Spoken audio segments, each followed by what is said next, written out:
I do not envy them. It is really hard to draw the line on these things. Like even as crypto people who like spend all of our time looking at this stuff, it's really hard to draw the line. It really, really is. But I think that's where we need to go, is like you need to set some reasonable bounds here so that people can start abiding by them. Because I don't think it is good for the space that, you can just launch a like one-of-one upgradable contract, which is like, it's decentralized, but like I could take your money out of it. A quick shout out to today's sponsor, Katana. We'll hear more about Katana and their ongoing pre-deposit campaign later today. But for now, let's get into the episode. Nothing said on 0x Research is a recommendation to buy or sell securities or tokens. This podcast is for informational purposes only, and any views expressed by anyone on the show are solely our opinions, not financial advice. Boccaccio, Ryan, and our guests may hold positions in the companies, funds, or projects discussed. Hey guys, welcome back to another episode of 0x Research. We're here at Permissionless. I've got my co-host Boccaccio. We've got Jon Charbonneau and Carlos from the research team. How are you guys doing today? Are you enjoying the conference? Great. I'm doing great. How about you guys? It's like 20 degrees cooler than yesterday, so I'm doing way better than yesterday. Yeah, it was. We've been sweating out here past few days. You didn't show up till today? Did you skip the past few days? I didn't make it the first day. I was here yesterday when it was just like super hot, and then today, which is normal. Great. Sweltering. Any big takeaways from the other day, or just business as usual? That everyone comes to New York, which is great for me. Okay. That is my big takeaway from the conference, is like New York conferences are just great. Yeah. I'm super biased. I'm a New Yorker. But like just everyone was here, like really good group of people yesterday. So yeah. It was just fun talking to people, honestly, just around the event was the best part for me. Definitely. It's become, it's a bit of a crypto hotspot right now, so it makes sense. One of the big themes, Bach, I know you've heard it. We had a panel earlier today with some of the other Blockworks podcast hosts, and regulatory arbitrage is a big theme in general. Treasury companies, just generic, on-chain businesses. The theme being that, there's maybe inefficiencies in existing markets, or just, regulation that hamstring certain types of businesses or limit what they can do. Curious your thoughts there. Like, how is, sort of regulatory arbitrage, how companies are coming to market or on-chain businesses coming to market, impacting how you're thinking about like navigating the markets a bit? So it definitely impacts pretty much everything, because like, honestly, most of the stuff in crypto is like arguably all regulatory arbitrage, which I think there's like two ways to look at that. One is a negative connotation of, we're just like, what are the loopholes in the law, and like, let's get around it kind of thing.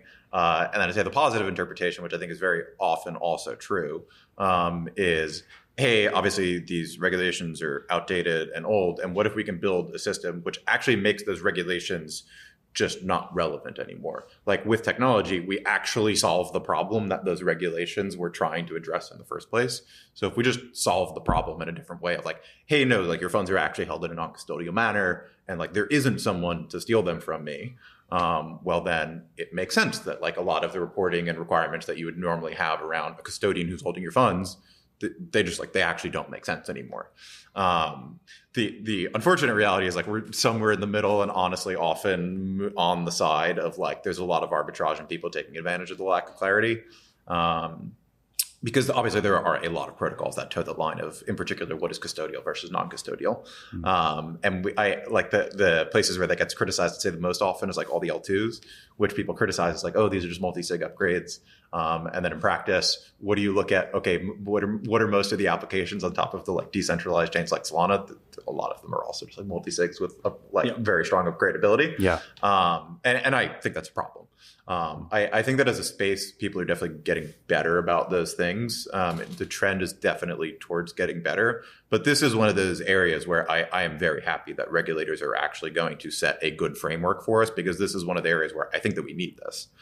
There needs to be someone who sets a line somewhere at like, what is a reasonable point of this is considered a decentralized and mature system versus this is you just have Coinbase controlling your money on chain, which is controlled by a contract by them on a server that they control, as opposed to like on the Coinbase exchange server. Like there is a practical difference, and we need to draw the line somewhere. The thing that I'm very, very positive on, which is still shocking to me from 6 months ago or whatever, is we've spoken to the regulators, like the Treasury and the SEC and them. And I was genuinely blown away by their understanding like of these systems. and they're like very positive intent to actually set the boundaries in the right place. I was like genuinely very surprised the first time we talked to them. Like I knew that the administration was crypto friendly, they're putting smart people in, but from talking to them, like they genuinely are trying to set the lines in the right place and really proactively engaging with the industry. So I am hopeful. And then like, hopefully this does get, progressively pushed forward a lot more with, one is just, the SEC giving guidance on, what is a security versus not, what are the bounds, but then getting some sort of market structure bill passed this year would be like very, very important for this kind of thing too. I'm happy you brought up decentralization. I feel like we've kind of stopped being very interested in it over the past year and a half. Like it doesn't really matter that much anymore. But I guess like regulators, I don't have any insight into what the SEC thinks. So they are very much focused on these things need to be decentralized. Yeah, if you look at the language in some of the bills that are being contemplated right now, like they're trying to basically define, what is considered a decentralized and or a mature system versus not. That is considered, it gets a sufficiently different treatment from a completely centralized protocol where, you're fully expected that you're custodying their funds and you need to engage in KYC and a lot of these things. What do we consider a decentralized system? And politicians are trying to figure out like what is the right line here, and that's things like not more than 20%. No individual entity has control in some sense of more than like 20% of like voting power, for example. You should have open source code. Like very specific and tangible things that actually do matter. The thing that I do not envy them, it is really hard to draw the line on these things. Like even as crypto people who like spend all of our time looking at this stuff, it's really hard to draw the line. Yeah. It really, really is. But I think that's where we need to go is like, you need to set some reasonable bounds here so that people can start abiding by them, because I don't think it is good for the space that, you can just launch a like one of one upgradable contract, which is like, it's decentralized, but like I could take your money out of it. And there's obviously, again, there's a full spectrum of these. But yeah, I'm very hopeful that it will get better. But yeah, no, like people are really thinking about like what are the exact bounds on this. Do you think L2s have taken too long to decentralize? Like I remember, yeah. Yeah, they have. What has it been at this point? Like how long have they been around? 5 years or whatever, something like that. 21, yeah. L2 Beat, I remember, is like changing their criteria recently, where they're actually making it like a little bit stricter on not giving a lot of leeway to the interpretations. Like they're kicking out like, I don't know, 75% of all the rollups or whatever. They're like, yeah, you're not a real L2. Like you're just a chain with a multi-sig. Like you don't get by on this anymore. Which I haven't looked at the details of like exactly what they're changing, but my guess is kudos to them, because that's my gut, is like a lot of these chains really haven't progressed as much as they should. And that's because there hasn't been a driving reason for them to do it. Most of them are going after fundamentally a target market, which is pretty just, very risk seeking, which is like, all right, hey, I'm farming an airdrop, buying a meme coin on this chain, all right, if there's a 10% chance it gets rugged, like whatever. I'm not putting my life savings on this thing. Like that is in practice a lot of the target market that these people are going after. Like they're not getting the people who are depositing $1 billion into an Aave pool. Yep. Like those just aren't the people who are using this long tail of L2s right now. It's just like pretty degen users who are like, all right, I'm willing to take some risks. So they haven't really had a drive from the user perspective there, saying like, hey, I need a more decentralized, more secure version. And there obviously hasn't been a high level regulation saying like, hey, if you do this, you're a money transmitter or something. And so like there hasn't been a sufficient incentive. I think you're starting to see a sufficient incentive for some of these larger ones. Like I've seen people explicitly say this, and I feel this for chains like Base, chains even like Hyperliquid, where I would put a different amount of money on those chains if I had a higher degree of confidence in the security of the bridge and their security model. Like I don't want to have a meaningful chance that like, whoops, your money gets zeroed out. Like I will do that with like some sizable portion of trading capital. You can't do that with like your life savings. You don't treat, a lending protocol on Base the same way that you would treat, a 5-year, 7-year battle tested like Aave contract on L1. You just treat those differently to put a different amount of capital in them as a result. So I think we're finally starting to see a little more of a push at that front end. But I think that we will need to see like more regulatory clarity too, will honestly help. I think that's interesting. Like Base as an example, I feel like we're seeing more businesses in the space that are kind of getting into a blend of CeFi, DeFi offerings. And so like the regulation point there is interesting, right? Because obviously Coinbase, the centralized exchange, they're open to certain regulations and how they manage customer funds. And then then when it comes to Base, it's entirely different, right? It's clear that there's not a framework in place yet.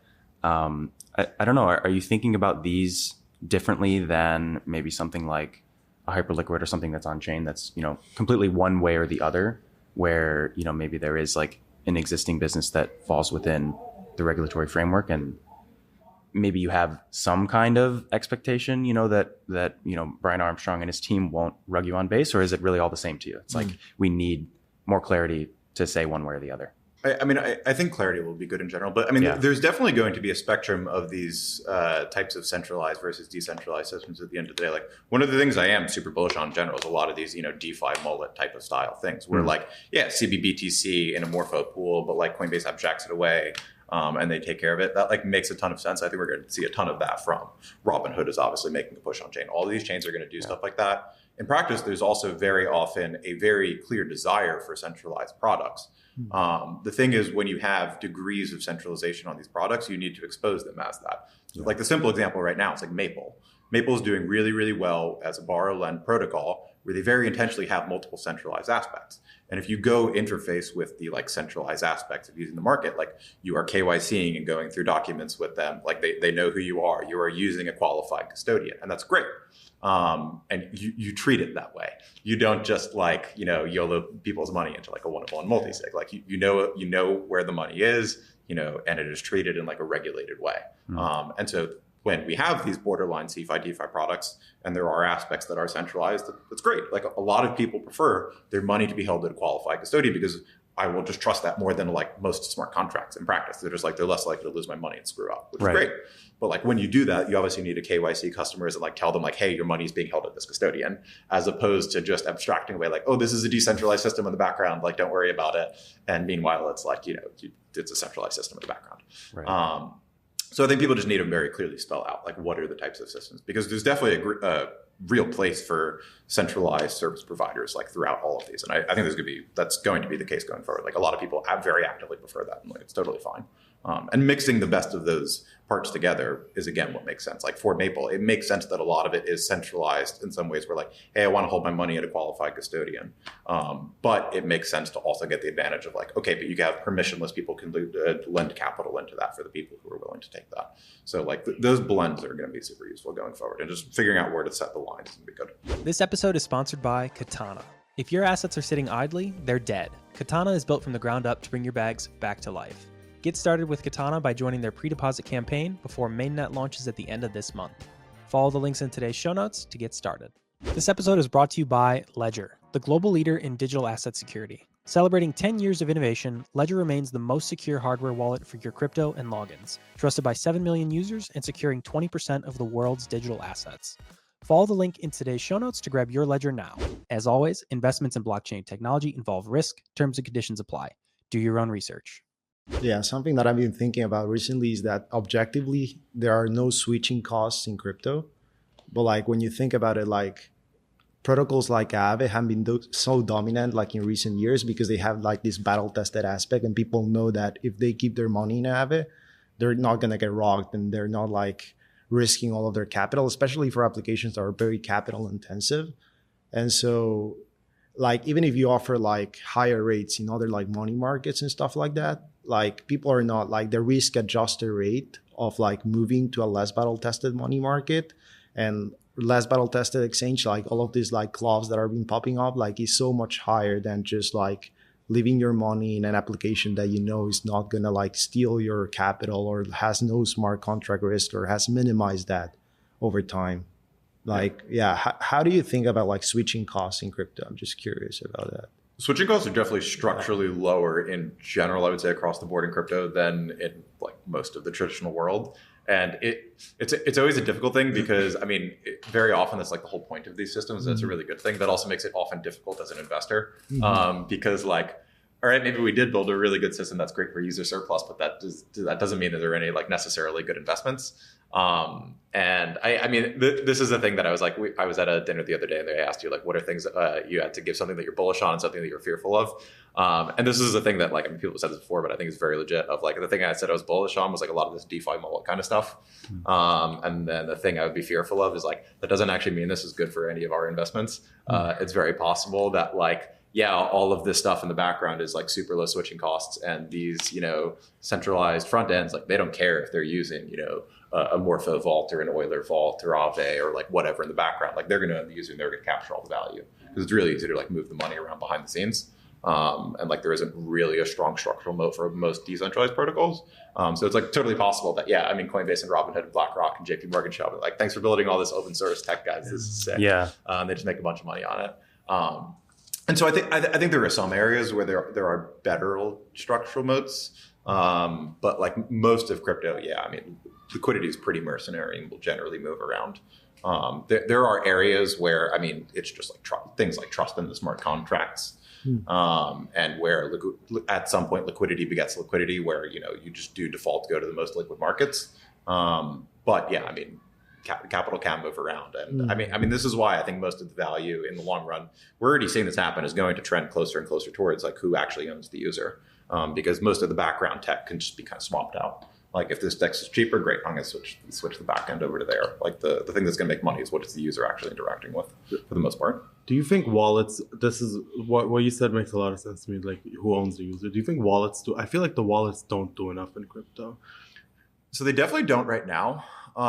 It's a thing which I don't have high confidence on where this goes. Because it's like people have had this general idea of, yeah, you know, the thing that owns the user should capture the money for like years. And the thesis for years has been, this is why wallets are going to be great. We just haven't seen that happen for the most part. It's mostly these more unique front ends that really like own an application that have been doing it. I mean, the stuff that's like making a bunch of money, like it's Pump Fund, it's Axiom and stuff like that. It's not as much anymore. Like, I mean, like still like MetaMask and Phantom, like they do make a lot of money. But if you have a killer app and you could just own them yourselves and you don't really need the wallet, like my gut is that's more of where towards it goes. Unless like someone like Apple makes a wallet, then and then they own all the users, and then something like that would matter. But as of right now, yeah. I feel like you mentioned Axiom. I think that might be because a lot of crypto users, the ones who spend money, are like prosumers, versus like retail is, they don't, first of all, there isn't that much retail. Well, we're all retail. Not you. We're all retail. I'm retail. We're retail. But you know what I mean? It's like, I feel like we kind of always go towards the prosumer crowd. And then when people do go for the retail crowd, it kind of fails always. Like, I remember Uniswap added this weird loading mechanism. I was like, I don't want to, like, I'm not 8 years old. Don't do this to me. I want to do it properly. Yeah, not a huge take there, but I just wanted to say I think that's I think it's a good point, because I think, you know, you look at Axiom and they're doing very well, and then you look back a few months to Moonshot, for example, and that was meant to be a very like, you know, retail, you know, fresh to the scene, like make it, you know, just tap to buy and on your phone experience, and yet that, you know, the sort of Trump token weekend was the perma top, it seems, so far. I mean, they saw, you know, massive influx of users and have been nowhere near that activity since then. And then you get like a more prosumer oriented product like Axiom, and they're setting all-time highs in, you know, activity and revenues. I don't know, maybe it's just knowing what the market is right now and really catering your product to that today. I definitely think there's a place for really simple front ends. I think it's just self-selecting for the stuff that is more on chain is inherently attracting the more prosumer users. Yeah. Like they're just not getting past the first stage of getting off of a SEX. Yeah. Like Coinbase still makes a ton of money on the very simple, stupid fact of they have two different views that you could use of advanced or simple, and you pay higher fees if you're on the simple UI. And like people still do that, which doesn't make any sense, but like people do that. But my gut is like most of the people who are doing that are not the people who are like that, you know, Axiom or whatever is trying to attract. Like they just did it. They're just not making it off Coinbase. They're going on there, they're buying Doge, and like they're closing the app, and like, that's it. And so once you're like inherently looking at, you know, these are the on-chain degen users, like they kind of know what they're doing and like, they actually want more like an active setup. So it makes sense that is usually what's going to be catering towards them. I want to bring up Monad and MegaETH. I had the opportunity to talk to Lei and Keone, and I think they're competitors, like very clearly. I think they're competitors. They have very different approaches. Like one is, let's use one machine, but like a really big one, versus I feel like a lot of people give crap to Monad, but like they're doing a lot of, I think, more work. I love MegaETH, but I think they're rebuilding a whole lot more. Yeah. Do you think that matters, like the fact that they're building out a whole lot more if MegaETH can just go to market a lot quicker and have more apps? And in general, like how do you think about, I guess, those two specifically competing in the way that they're building different things? Yeah. So I mean, first we're small investors in Monad. We've also invested in some stuff there too. But yeah, I mean, like know both teams. Like they're both super smart teams. I would generally agree. Monad is doing the like longer, harder work. I mean, you just like see that by. I mean, just like what they're doing is a literally harder thing. It has taken them longer to do it as a result of it. It's unclear how much of a difference that will end up making. It will. There's a certain point where like performance and reliability certainly does make a difference. I just don't have any confidence in saying whether it makes a difference when we haven't. Neither of these chains are live. Yeah. Like if the benchmark is MegaETH doesn't actually deliver on the performance that it's promising, then the hard work does make a difference. If like the chain is going down and it doesn't actually have nearly as much throughput as they promised because like they didn't put in the hard work. I just don't know because the chain's not live yet. Neither of these chains are on mainnet, so we'll see. That's the very simple test of like, did the harder work pay off? As we'll just need to see them when they're live. But yeah, my gut is that what will matter for both of them more in the long run is probably less about performance, assuming they both reach the minimum viable level of high performance. It's going to be who wins the go-to-market. It's going to be who wins the best applications, and then you kind of snowball from there. And I think both are very capable teams, and they're both like trying their best, obviously, to attract a bunch of applications. It's just so hard to tell what are the apps that are going to hit when the chains aren't even live. Like, it's like you could have one application on either chain take off that just becomes the thing. If one of those chains has the next pump fund, high degree of probability that chain is going to be more successful in 5 years from now than the other one was. I don't know which chain that's going to be right now. But my gut is that's where the bigger fight for them is going to be, is who is the first to bring on just a lot of really good applications that really hit off. And then you kind of snowball from there, and then you just keep bringing in a bunch of users. Because I mean, there's a million EVM chains. Yeah, that's true. Like MegaETH is also not the first centralized fast EVM chain. Like Arbitrage is doing like pretty much all the things that they're doing, honestly. Like most of these chains are, like, Base and all of them, they're moving towards faster and faster confirmations. Like MegaETH has memed the fast big box more than everyone else, but like empirically all the other L2s are like doing the same thing. They're just like, they're fast big boxes that they just like run faster than the L1, and like they're making them faster and bigger. So it's like realistically what MegaETH's advantage has been, like they memed it better. Honestly, I think is more important than most of the performance incremental things that they've done. And like they're trying to get the applications that take advantage of that. Whereas if those applications just launched on Base, then they go to Base, and that's what matters for them. So I think it's gonna be just who wins the good applications.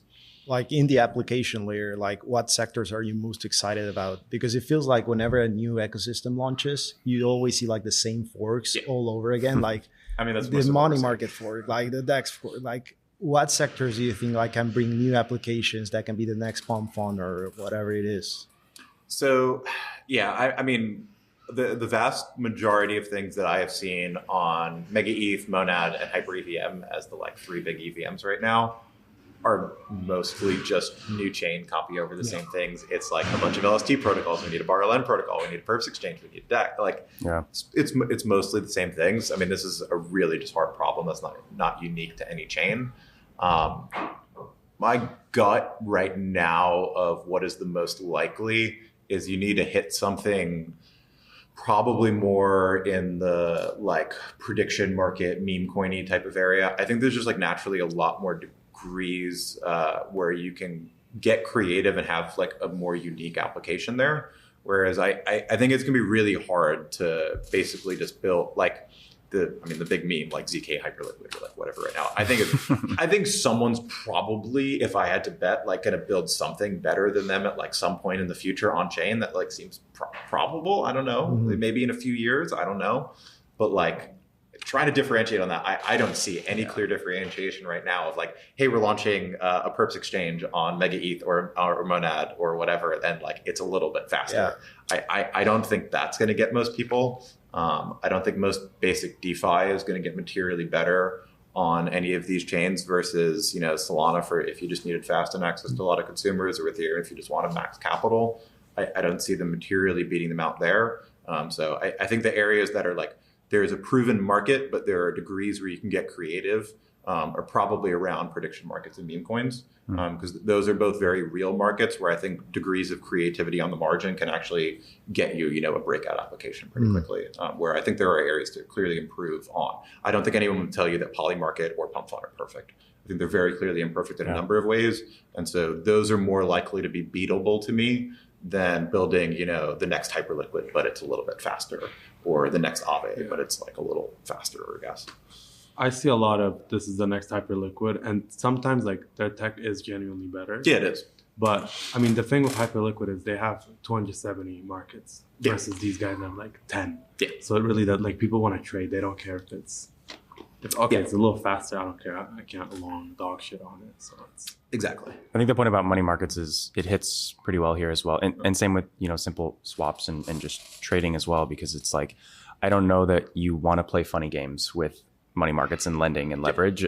I think people putting their money out there and generating yield with it, they want maybe certain guarantees or understanding of, what's backing that and other things related. But whereas, you mentioned meme coins and prediction markets, like it's more about designing a fun game for consumers. And so naturally, you can do a little bit more experimentation, playing around, and maybe that leads to something that's a new idea that gets people excited, a new TikTok, a new looking at both of those, there's clearly just way more areas. Like the specific example with Hyperliquid is like, I would say it's the exact opposite in prediction markets, where no trader would look at Polymarket and tell you that like, oh yeah, this is like a good trading setup. Like the markets are super liquid. Like there's not a candle chart on there. This is just not a trading site. I have been to Polymarket a million times. I don't know if I've ever placed a bet on Polymarket because it's not fun. It's not very liquid. It's not a great trading site. That's an area where we've seen a lot of stuff lately. I'd say the area where we've seen the most startups definitely lately are a mix of perps exchanges and then a mix around different flavors on prediction markets and meme coin stuff. For the most part, I would say the latter has interested me more, that we've looked at more seriously, because to your point, I've seen people who are like, really good tech, great people building perps markets. It's just, I have a harder time seeing why it's going to take off and like beat out Hyperliquid versus I think currently prediction markets, meme coins and launchpads. I think there's more areas where you can pretty clearly differentiate yourself and where users will like go for a different product right now. Is there something of a confirmation bias here, right? Like Polymarket, Kalshi, big announcements of raises, Pump Fund doing their sale. Like these things are hot. They're raising a bunch of money. They're at high valuations. Like, I mean, that's got to be playing into the decision making as well, right? Like we're seeing some excess of a few platforms, so you want to get in there and disintermediate them if you can, or take their market share away. Are we missing out on what the real future wave actually looks like? So I think we know most of the things that crypto is really good at. It's not that complicated. I think the underlying tools really are the same. I mean, people often treat those two categories that I talked about as like fundamentally completely different things. Of like meme coins, prediction markets, and perp dexes. They're all just launching tokens and trading tokens. That's literally all any of them do. Like Polymarket is an exchange. That's all it is. It's the same underlying tech. What's different is how do you expose them differently to consumers and try to like really capture very unique different markets. And that's the areas where I think you could probably just differentiate yourself more. It's different flavors on prediction markets where there's different types of people who are trying to look at, more short-term markets that you can take more leverage on, or like different ways to get different payout structures on them. Stuff like that where I think you actually can differentiate yourselves when you're just, talking about like an asset like BTC and like, I want to go just extra long on this thing. Like there's not a lot of areas to differentiate yourself in Hyperliquid. Like it does what I want because it's really, really simple. I want BTC, but I want 50x instead of 1x. Like that, there's no differentiation. Like it just does that for me. Versus prediction markets, it's very clear, and meme coin launchpads.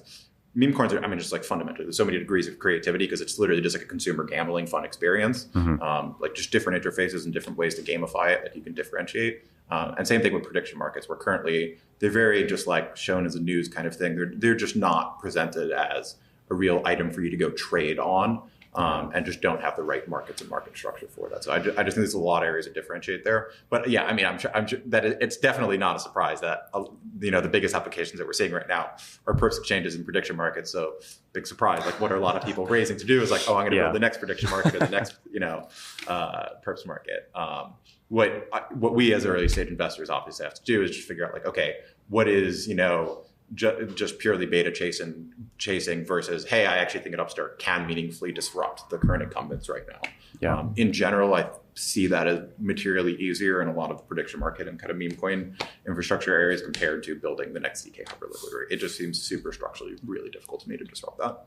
Shout out to today's sponsor, Katana. Katana is a DeFi-first chain built for deep liquidity and high yield. No empty emissions, just real yield and sequencer fees routed back to DeFi users. Incubated by Polygon Labs and GSR, Katana is launching with a notable ecosystem of primitives, assets, and partners like Morpho, Chainlink, and more. Be early to Katana by joining the pre-deposit campaign before mainnet opens at the end of this month. Follow the links in today's show notes to get started. Ledger is the global leader in digital asset security, trusted by 7 million users and securing 20% of the world's digital assets. In recent years, Ledger has built a comprehensive ecosystem of products and services, making digital ownership more secure and accessible for everyone. Ledger's newest devices, Ledger Stacks and Ledger Flex, introduced the world's first secure touchscreens, making it easier and safer to manage your transactions and assets. Alongside Ledger Stacks and Ledger Flex, they have also launched the Ledger Security Key app, offering a safer alternative to traditional passwords and enhancing your digital security. Follow the link into today's show notes to get started with Ledger today. As always, investments in blockchain technology involve risk. Terms and conditions apply. Do your own research. Are you guys doing mostly app investment or infrastructure investment? Lately, it's definitely shifted more towards app investment than infrastructure, which I'm like super happy with. I feel like I've been waiting for a while for that. I mean, like we're very intentionally generalist investors, so we've always done both. I think people certainly think of us mostly as infrastructure, particularly because I am the loud one of the two partners at DBA, and people just really just want me to keep fighting about ETH and Sol, and that gets the clicks, so I keep doing it. But yeah, definitely lately, most of the stuff that we've been investing in is it's early stage application, which is just great because I mean we're just seeing a higher, I'd say, quality hit rate of founder lately, which has been just very positive. Last year, parts of last year at the peak hype were definitely the most deals that we were seeing. And then I would say lately is probably the highest hit rate of quality founder with a unique good idea that's doing an early stage thing lately, which is encouraging because I think that matters more than just raw number of people who are going through. But yeah, most of it's definitely app stuff now where there's more clarity on what are the things that people really want to do on chain. We're getting better regulatory clarity. We're getting better infrastructure. Just getting better, much easier to build these things. And so you're in a pretty prime environment now for you to just go build early stage new application that you can get off the ground really, really quickly, which is really good. On founders, I feel like, as a founder, you can make a lot of money in crypto, but I feel like we don't get that much talent. Do you think that's changed over? Like you just mentioned, now we're getting more and more talent, but it's historically been a problem, right? Most of them, I would say, though, are already crypto native people. They're very good people who were at previous projects who are at the stage of I'm going to go build a new thing now instead of just sitting at the place where I was before. We've been seeing a lot of that where it's the really good quality people who you've wanted to back and they're finally doing a thing now. It is definitely, I would say, on the margin less of bringing in a bunch of net new people. I mean, certainly AI is what is pulling in the majority of those people right now. It's simply not crypto. Yeah. So a lot of it is just who are the quality people that we have right now and just getting them to really build cool stuff now that they have all the tools at their exposure to do it. I think that makes a lot of sense. I mean, you see, Meta and Mark Zuckerberg offering up $100 million, contracts to top AI researchers. So it makes sense. There's a lot of excitement for that. And it's very barbell. I mean, I guess the other point too is there's a lot of outside development in crypto from people like that. Yeah. It's people like, Stripe and Meta, right, who and JP Morgan who are going on chain. It's less of that type of person or AI, competitor person who could go to AI or crypto, making a new startup. I gotcha. It's very much the big boys over here are coming into crypto. And then the little guys that are doing the startups are mostly, I would say, crypto native people is most of what we're seeing right now. I gotcha. So you think the last few quarters, there was a ton of excitement, then a bunch of the new startups, there hasn't really been a wave of new people. It's really just, they were maybe doing okay at their last, project, and they think there's less future here. I have a better idea. Let's get it out to market and see what happens. That's definitely more of what we've been seeing lately, as opposed to net new founders. For the quality projects that we've been seeing, it's really good people who are at a bigger project for a few years. And are at the stage where, hey, I've seen this market play out. I understand what's wrong because I was on the front line of this. We see where, real user demand is. I'm going to build a thing to fix this. And we have all the clarity and the infrastructure to go do that now. It's definitely more of that is what we're seeing for startups that we would fund early on, as opposed to, some new guy who could go to crypto or AI and is I want to go start something out of nowhere. Yeah. It's pretty crypto native people for the most part. I guess as a fund, how are you navigating liquid markets versus more earlier venture capital stuff? Where do you see the opportunity now? And how do you navigate cycles? Where do you think we are? Where's the most opportunity right now? So we're intentionally generalists. We do both. Any of the liquid stuff that we do, though, we always do with, I would say, a pretty venture-like mindset of we're just not short-term traders because I don't like drawing lines on charts and I don't understand it and I don't pretend to be good at it. I don't think many people are good at it, even other people who think they're good at it. So yeah, most of the even liquid stuff that we're looking at venture-like opportunities where I'm underwriting this for 12 months plus usually, and I think this is going to be this is going to compound over multiple years. So we do both ends of that. Right now, we've started to see there's definitely been more of an uptick in early stage privates that we have liked to do. So we've definitely been doing more of that lately. The problem, unsurprisingly, as usual, is really good stuff gets bid up pretty quickly, usually in crypto, particularly on the private side, where there's just a lot of big funds that need to throw money at stuff. Often the really early formation stage is where they don't get bid up sometimes because a lot of the big funds they just can't even bother to put money into there, and we're not a huge fund, so we can still play in those early pre-seed type of ideas. But in liquid markets, there's definitely areas that are interesting right now, just as everything has gotten. Most stuff has gotten pretty aggressively sold off pretty consistently over the last year. It's really just little pockets that have done well. The obvious stuff that I think is working is obviously it's the most obvious thing, but Hyperliquid. We own Hype have said that before. As far as the people who are looking at fundamental projects on a cash flow basis kind of thing, it's been interesting. This people are talking about the revenue meta kind of thing, and it's funny. I was just talking about it to someone else before this. I actually think there is reality to this is just a meta, in that I don't think that people are actually looking in a reasonable way at what are the cash flows on most of these businesses. What I mean by that is most people, when they're doing this is a good fundamental investment, they're literally just going to DeFi Llama and what makes revenue, and then just put some silly multiple on this thing with no real thought of what are actually the expenses of this. Is this number even correct on revenue, which is very frequently wrong?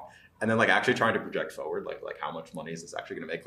I would say if you go actually look into the details of what most of the tokens that people are calling right now the hot fundamental investments as this lending protocol is making a bunch of money, and you try to go put a PE on that thing, it's going to look a lot more like Circle right now than it's going to look like any reasonable valuation. None of them are very few of them are actually reasonable valuations. They're this thing is actually making $1 million a year, maybe if you take out the the expenses and everything, which is fine. People just are going to start to again realize this is just how investing early stage works. Is these things aren't expected to make a bunch of money yet, and people will realize that there's not effectively that much difference if this thing is making $2 million a year or losing $2 million a year and with no revenue. You're fundamentally taking a bet that this thing is going to 100x, 1000x what it's making over the next few years. And so that applies to both of them. Hyperliquid is actually one of the few that actually has a more, I would say actually more reasonable multiple on it. It's making almost $1 billion a year. It's just a lot of money. We definitely own stuff like that, like Sky. There are a lot of other interesting lending protocols that actually do make money that we've held for quite a while.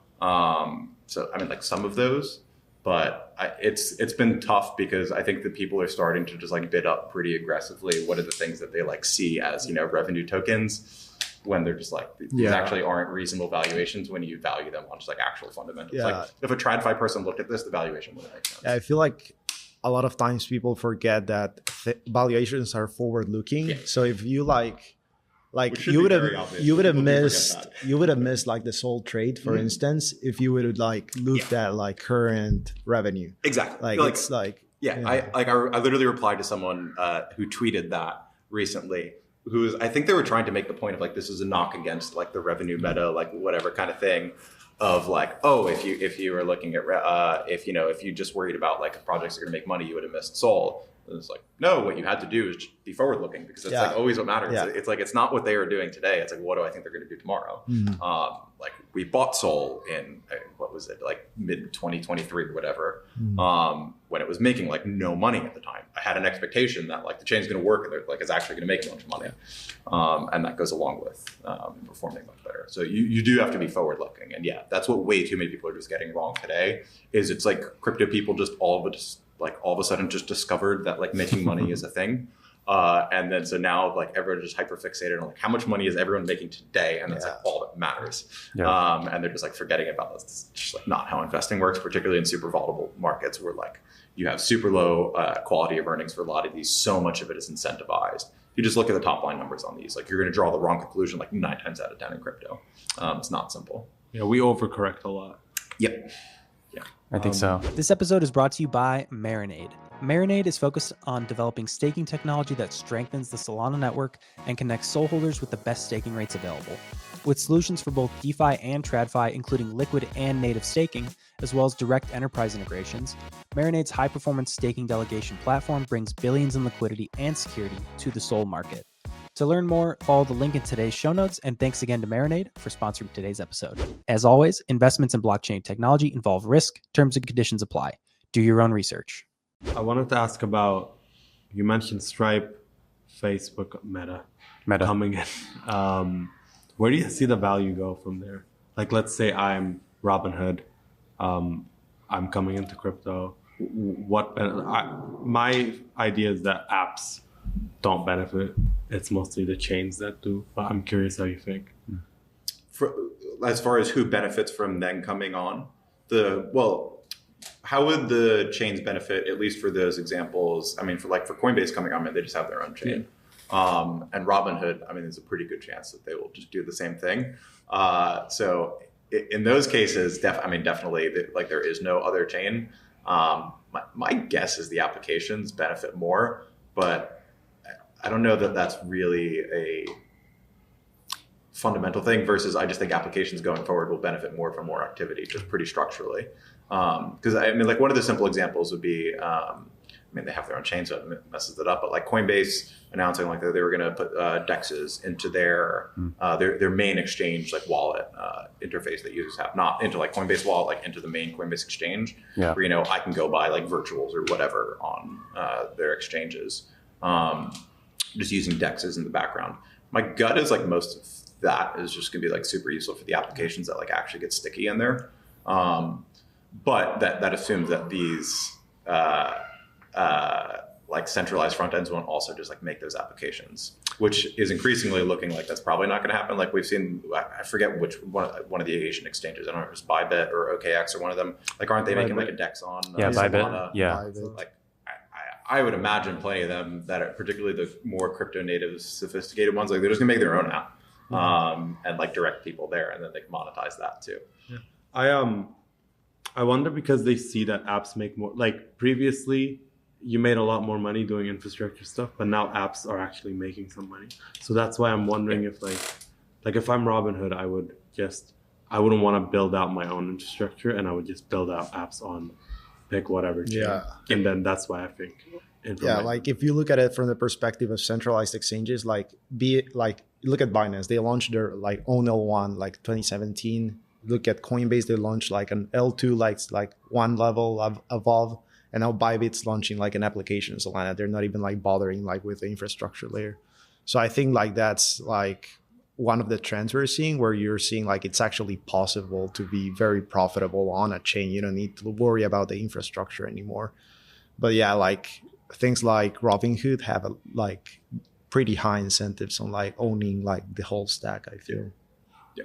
Some areas where be different too is like for borrow lend. I mean, the trend that we're definitely seeing is more towards these kind of like modular lending platforms, where if you're Coinbase or JP Morgan or whoever, and you're deploying like a Morpho or a Euler vault, in that case, like you do still have a use for the application itself. But in that case, it's much more of these applications that understand that that's where these institutions are going, and cater towards being more of an application platform style, as opposed to obviously the Aave model where it's like just the application. It's the ones that let the centralized exchanges take, the centralized institutions in general take even more control, and like they just make their own vault, and you can get some monetization on there. But that's one of the areas that is unclear to me. Is okay. This seems to be the direction that a lot of these modular lending platforms are going. Like Coinbase deploy a vault on you. Whoever deploy a vault on you. But like, who's actually going to monetize that at the end of the day? Is it going to be Morpho? Is it going to be Coinbase? My bet is that vault at the end of the day is going to be much more money for Coinbase than it's going to be for Morpho, who is like paying for Coinbase to go there, and then Coinbase is going to own the users and probably monetize it a lot better. So that's the tough part. Morpho charges no fees today. So. Exactly. And it's the same for Euler. Right? Like I don't think that they actually generate much today. And like both are like very good designs, and like this is the direction that I think lending is going. It's just not super clear to me that there's going to be a lot of monetization there in the long run. If like all the flow is coming from these people who really have a hold on these vaults, like if Morpho is super dependent on like Coinbase is here bringing a bunch of business.